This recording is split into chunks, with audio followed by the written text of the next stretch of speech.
Ever feel like you're trying to put together this puzzle, but all the pieces are like mixed up, and they're pieces of you? Yeah. That's kind of where we're going deep on today. Self-identity. But like this really interesting lens. We have all these recordings from someone who went deep, I mean deep, into this world of objective personality. It's like all those personality quizzes you see online. Right. But like taken to this whole other level. This person spent years with this system really trying to like get to the bottom of it. Exactly. And what makes this deep dive so interesting is they're asking questions that go way beyond, am I an introvert or an extrovert? It's more like, what even is a personality type? Like, is it some fundamental truth? Or just a convenient label? They even use this term linguistic point plane vectors, LPPVs for short. LPPVs. It's kind of a mouthful. They're interesting though, right? Because they kind of point to how language itself shapes the way we see ourselves. Oh, I like that. This individual sees them as like this key to understanding our place in the world. So, okay, there's a lot to unpack here, but let's start with like the basics. Objective personality. It's built around these 4 functions: thinking, feeling, sensing, and intuition. Each one can be either introverted or extroverted. Right. And the idea is that everybody has a dominant function, then a secondary function, and so on.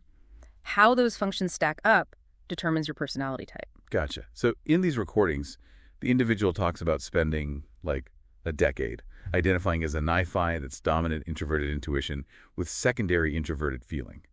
They really felt like this type, this Ni-Fi, was like a core part of who they were. Yeah. And they weren't just, playing around with labels. They believed that this type reflected this deeper truth about themselves, almost like a scientific fact. Whoa. Yeah, for real.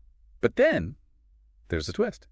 They decided to get a formal evaluation from like the official objective personality folks. And guess what? What happened? They were typed as something totally different. And needy, dominant, extroverted intuition with secondary introverted thinking. Oh, wow. That's a big shift. Yeah, huge. It totally threw them for a loop. Like it challenged their whole understanding of who they were. I bet. That's got to be disorienting, to say the least. It's like they built this whole sense of self around being an I-Fi, and all of a sudden, the foundation's crumbling beneath them. Yeah. You can see that in the recordings. Yeah, it's heavy stuff. It really is. It forced them to confront this like whole new way of thinking about personality types. Instead of seeing their type as this like inherent truth, they started to wonder if it was just a label, a name that didn't fully capture, the complexity of who they are. It's like the difference between saying, this is a chair, because it has certain like chair-like qualities, right? Versus saying, we call this a chair, because that's the word we've all agreed on. Whoa, exactly. That's a great way to put it. Philosophically, it's the difference between realism, where the category reflects something, real and fundamental, and nominalism, where the category is near about the name we give it. So how did this individual deal with this whole, like, existential crisis? Well, that's where things get even more interesting. They started using these recordings as a way to process everything.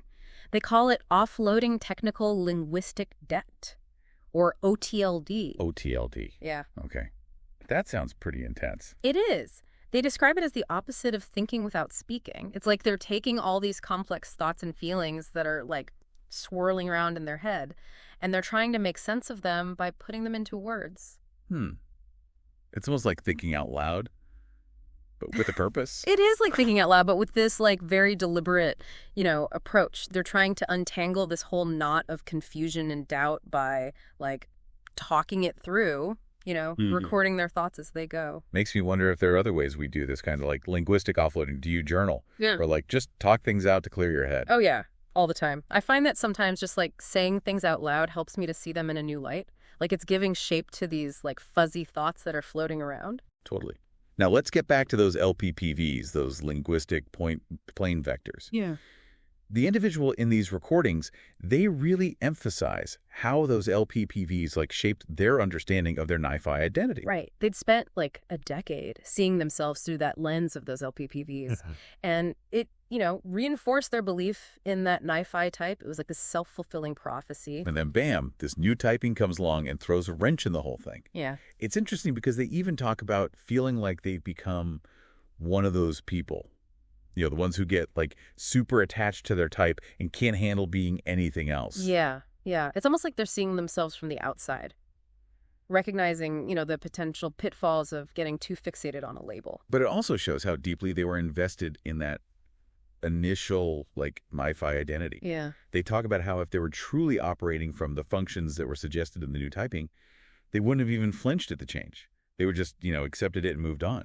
Right. But the fact that they're struggling with it so much, suggests that their sense of self was very much tied to that NiFi label. It makes me think about how much of our identity is based on these, like, external systems and labels. Mm. Are we really defined by our personality types, our astrological signs, or any of these, categories we put ourselves in? It's a question worth considering. Sure. For sure. And what's fascinating is that the individual in these recordings, they start to wrestle with even bigger questions about, like, objective personality itself. Like what? Well, they start to question whether objective personality might be a kind of cult. A cult? Wow, okay, I did not see that coming. Right. That's a pretty bold statement. But they talk about feeling like they're, surrendering their sense of self to this system, this, like, collective belief in the power of personality typing. It's like they're caught between their own, like, individual experience and this framework that objective personality provides. They see the value in the system, but they're also, wary of its potential to become dogmatic. Exactly. And it's this tension that makes their journey so compelling. They're not just, like, blindly accepting or rejecting the system. They're engaging with it critically, exploring its strengths and weaknesses, and ultimately using it as a tool for self-discovery. So even though they're questioning objective personality, they're not, like, throwing the baby out with the bathwater. Not at all. In fact, they specifically highlight what they see as a major strength of objective personality. It's layered approach. That goes beyond those, basic functions we talked about earlier. Oh, right. They were really into the Yin and Yang instantiations, which add even more, like, nuance and complexity. Exactly. They argue that this, like, layered approach makes the system more robust and flexible. Even if you change the, specific labels or terminology, the underlying structure remains valid. Okay, so it's not so much about the specific type you're assigned, but more about the, like, underlying principles of how these functions work together. Right. And that brings us back to this idea of, nominalism versus realism. Maybe the real value lies in understanding the functions themselves, regardless of what we call them. So it's not about clinging to a specific type A's, like the ultimate truth about yourself, Yeah. but rather using the system as a lens for understanding your own, unique patterns of thought and behavior. Exactly. It's about recognizing the fluidity and complexity of, like, self-identity and embracing the journey of, exploration and growth that comes with it. It's like they're saying objective personality can be this powerful tool, but you got to use it thoughtfully. Don't get so caught up in the labels that you lose sight of the bigger picture, understanding yourself and how you interact with the world. Right. And I think that's a valuable takeaway for all of us, whether we're, into personality typing or not. It's easy to get caught up in categories and labels, but the real journey is about understanding our own unique complexity.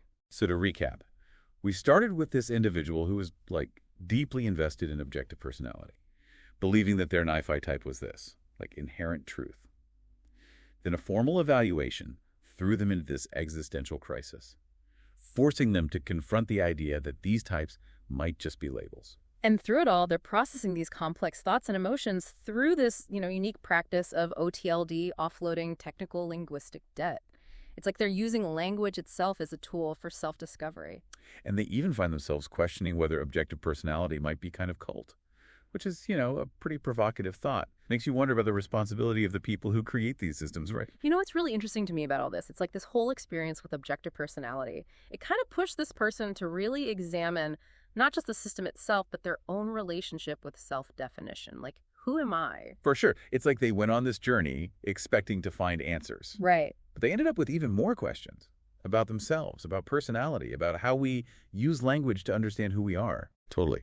And that's where those linguistic plane vectors, the LPPDs, come back in. Yeah. It's like they're this underlying structure, right? Like this framework that shapes how this person sees themselves and the world around them. It's almost like a personal language, a language that they've developed to navigate this whole, like, messiness of self-identity. Yeah, which makes that whole typing crisis even more impactful, right? Because it wasn't just about, like, a label changing. It was about this fundamental shift in, like, how they perceive themselves within that system of LPPVs. Exactly.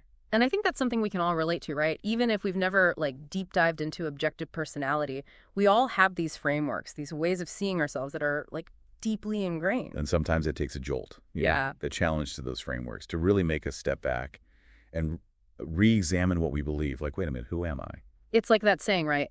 The unexamined life is not worth living. Maybe the unexamined self isn't fully known either. Ooh, that's good. So for anyone listening who's now totally fascinated by objective personality, like, where should they start?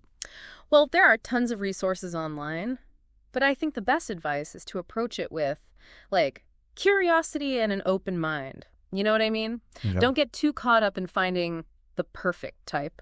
Just focus on understanding the, like, underlying principles and how they apply to you. And remember, it's a tool for self-discovery, not like a definitive answer. Yeah. Use it thoughtfully and don't let it, like, box you in. Right. And if you're feeling really adventurous, maybe try a little OTLD yourself.